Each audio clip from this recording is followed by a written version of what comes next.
আমার প্রাণের শহর দুর্গাপুরের বিভিন্ন উৎসবের মধ্যে এই একটি বড় উৎসব, যীশু খ্রিস্টের জন্মোৎসব বা বড়দিন যেটাকে আমরা বলি।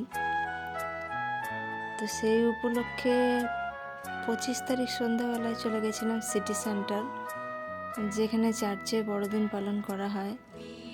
ভিড়, মানুষজনের ভিড়, প্রচণ্ড ভিড়, দিনের দিন ভিড়টা যেন আরও বেড়েই যাচ্ছে।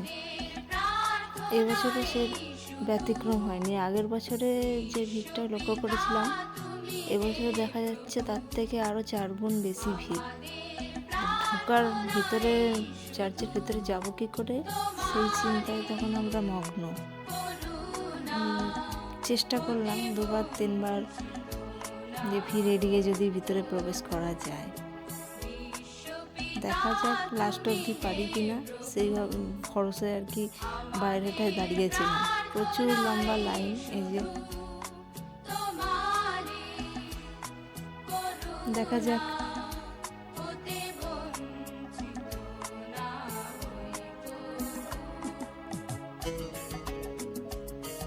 বিকেল থেকে লাইন দেওয়া হয়েছে, সব দুপুর থেকেই প্রায় লাইন দিয়েছে। সন্ধ্যে নামতে চললো, এখনও অনেকেই ভিতরে যেতে পারেনি।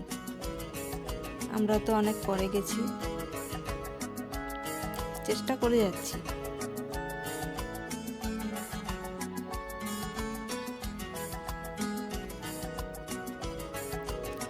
তার মধ্যে সিকিউরিটি গার্ডেরা তো বেলাইনে ঢুকতে যেতে না দিতে হয়, ওনারা লাঠি সোঁটা নিয়েই ঘুরছিলেন। ভয়ে আমরা একটু দূরে দূরেই ছিলাম। পুলিশ প্রোটেকশন প্রচুর ছিল।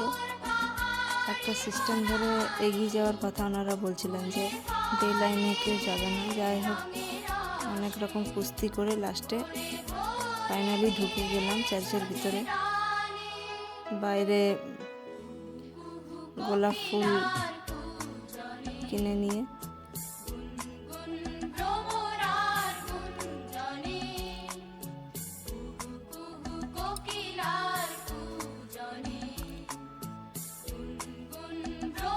সব দলে দলে এগিয়ে যাচ্ছে।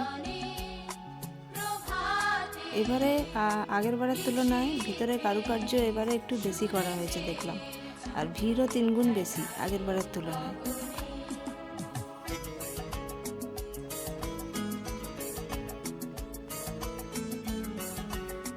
বাচ্চারা সব সান্তা ক্লজ সেজেছে।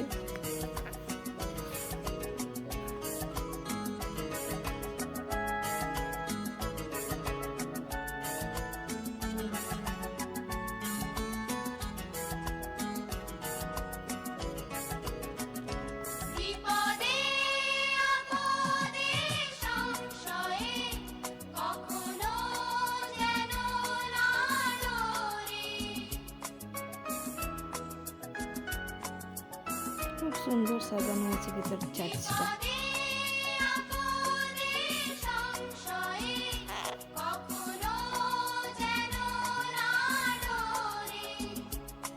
সবাই সেলফি তুলতে ব্যস্ত।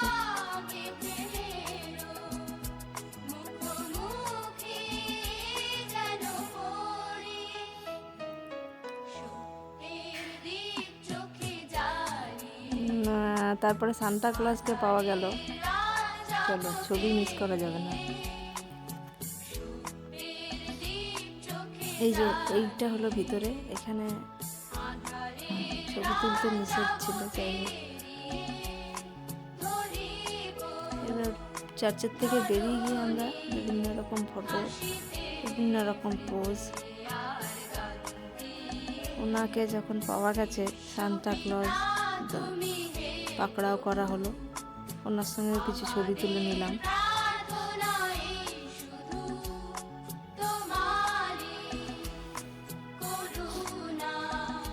সব বিভিন্ন রকম পোজ দিয়ে। কেকটা খেয়ে যাওয়ার আর সময় হয়নি, এসে খেতে হলো। আর এইভাবেই কেটে গেল আমাদের বড়দিন।